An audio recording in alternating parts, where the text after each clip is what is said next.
course-kan waxaan ku baran doonaa Bootstrap waa CSS framework taasi oo loo isticmaalo in lagu design gareeyo waxlaala wixii la xiriira markaasi website haddii ahaa lahayd. Waxaad samayn kartaa website kaasi oo compatible la ah ama kusoo baxayo mobileka, ama haddii aad isticmaali tablet, ama haddii aad isticmaalaysid computer normal caadi ah. Hore haddaan u socono Bootstrap waxyaabo badan ku samayn doonaa. Ugu dambeyn course-kan markaan dhammeeyno waxaan samayn doonaa waxaa ka mid ah inaan dhammeeyno website complete ah anagoo kasoo bilaabayno waxyaabihi markaas aan soo baranay ilaa iyo website dhammaystiran aad u qurux badan anagoo isticmaalin oo keliya Bootstrap aad u sahlan tahay. Uma baahnid waxyaabo kale oo dheeraad inaad isticmaashid. Bootstrap waxay ka kooban tahay gudaheeda waxyaabo CSS ah maadaama CSS framework ay tahay, iyo waxyaabo yar oo JavaScript ah kaasi oo markaa ka qabanayo, kaasi oo markaas ka xalinayo wixii la xiriira eventska ama drop down iyo xasad. Okay, ugu horreyn waxaan booqanaynaa website-kan waa v5.getbootstrap.com. marka intaad soo booqato waxaad click sii doontaa download. URL-kan qaybta description-ka ayaa ku dari doonaa insha Allah meeshaad ka heli doontaa. marka intaad taaganta waxaa leedahay download aad leedahay. wax yar hoos u bax, waxaad click siinaysaa download. Download markaad click siisid si automatic waxaa ku bilaaban doona download-kaaga sida meeshaan ka aragto. Downloads-kani wuxuu noo gali doonaa qaybta downloads-ka ayuu gali doonaa Bootstrap-kan soo dejinay. Okay, haddii aan dhahno show in folder.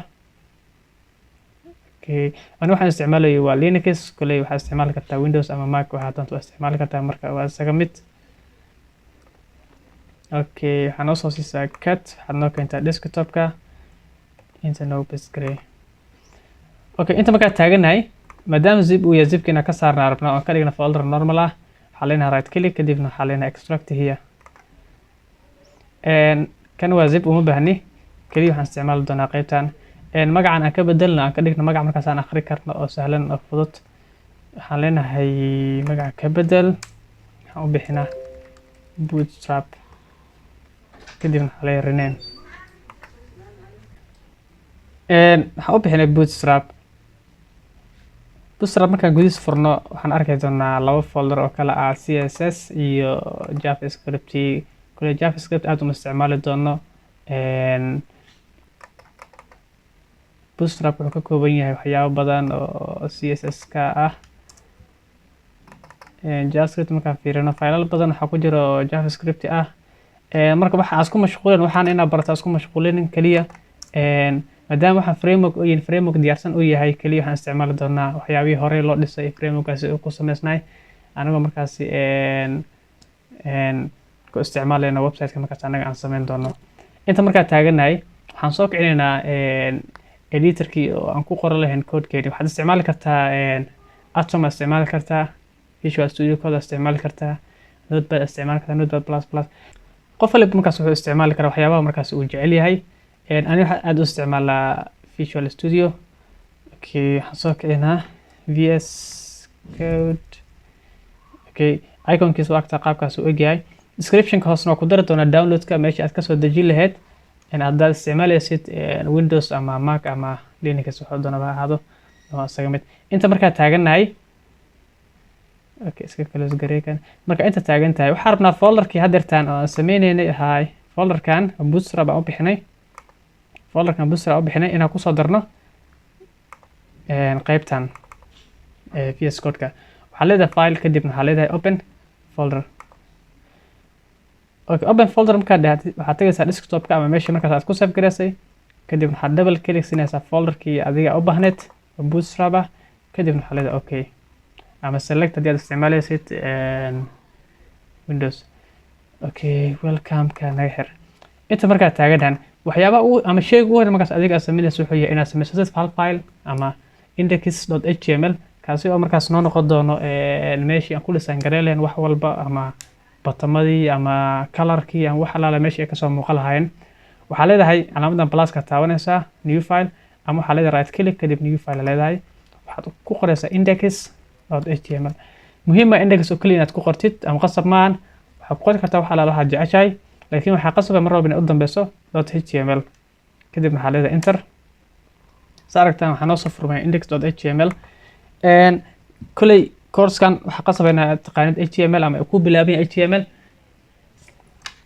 waxaa leenahay html أنا واحد استعماله يا extension أو يسهل هي مركزي HTML هدي أنا HTMل قرأ كده HTML5 ماذا أو أن كليك سيه أوتوماتيك واحد يسوي بيدون HTMل سيا إلى استعمال شو extension كاستعماله وحتى ساقيت extension إسكا أنتوا حتكون قرصة HTML وعلى كده أنت HTML snippets كده بنكرر عليه install عليه داي وحي كدم بمركا هدي أتقرتد هداد قرتid html kadibna aad doorato html5 inta dhahday ama tab dhahday ama click asiisid waxa ku soo bixi doona qaabkan okay inta marka taaganahay qaybtan bodygan waxa ku qornaynaa content scan ama wixii markaas webka aan ugu baahnayn inuu noo soo saaro waxa leenahay h1 taagan furnaynaa h1 waxaan ku qoraynaa hello world okay title waxa bixinaynaa iska leenahay cashirkii koowaad inta markaas sameeyno iska save garay control s waxa ku noqonaynaa meesha aad ku save garayna index.html oo ah desktopka kadib bootstrap fur okay index.html waa kana waxa leedahay waxa ku furaysaa browserka markaad adiga jeceshahay yani waxaan isticmaalaa chrome ku fur waxa ku soo bax meeshan index afwan waxa ku soo baxay hello world oo ah contentska markaas anaga ku soo qornay qaybtan bodygan waxa la waxaad ku qorto hadii aad ku qoro okay paragraph aan furto andaha okay cashirkii koowaad okay iska save garay kadibna ku noqo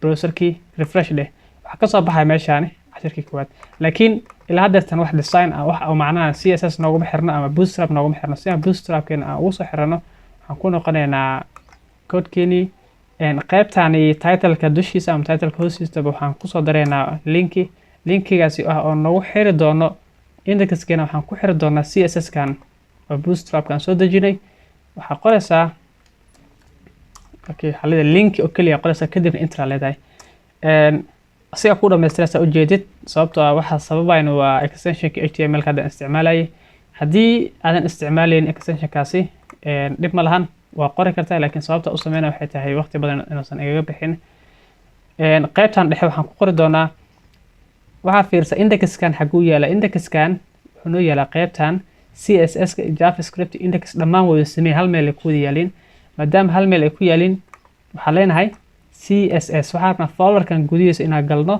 kadibna aan ka soo qaadano css min.css bootstrapka inaan soo qaadano waxaa leenahay css slash haddii uu ahaa lahay javascript adoo inta ku jiri lahay javascript ku jiri lahay meesha waxaa dhihi lahayd js laakiin maadaama waxa u baahanaan oo css uu ku guda jiro waxaa leenahay css kadibna waxaa ku qori doonaa okay aan soo bixiyo bootstrap.min.css لنا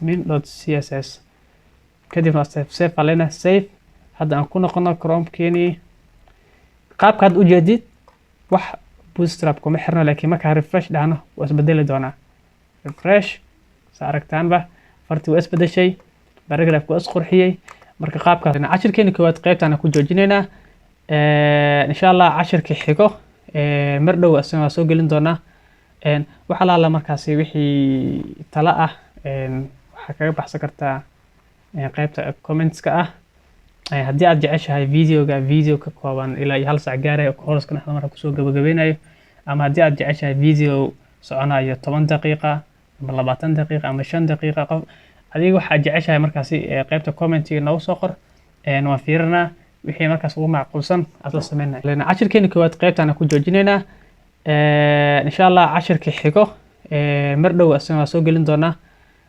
waxa la markaasi wixii tala ah waxa kaga baxsan kartaa qaybta comments-ka ah haddii aad jeceshahay video ka kooban ilaa 1 saac gaaray oo course-ka naxda marka ku soo gabagabeynayo ama haddii aad jeceshahay video soconayo 10 daqiiqo ama 20 daqiiqo ama 5 daqiiqo qof adiga waxa jeceshahay markaasi qaybta comment-iga noogu soo qor waan fiirinaa wixii markaas ugu macquulsan aad la sameynaa insha Allah haddii aad ka heshay videogan fadlan ha hilmaamin inaad subscribe dhahdo si uusan ku dhaafin videoska xiga ee aan soo gelin doono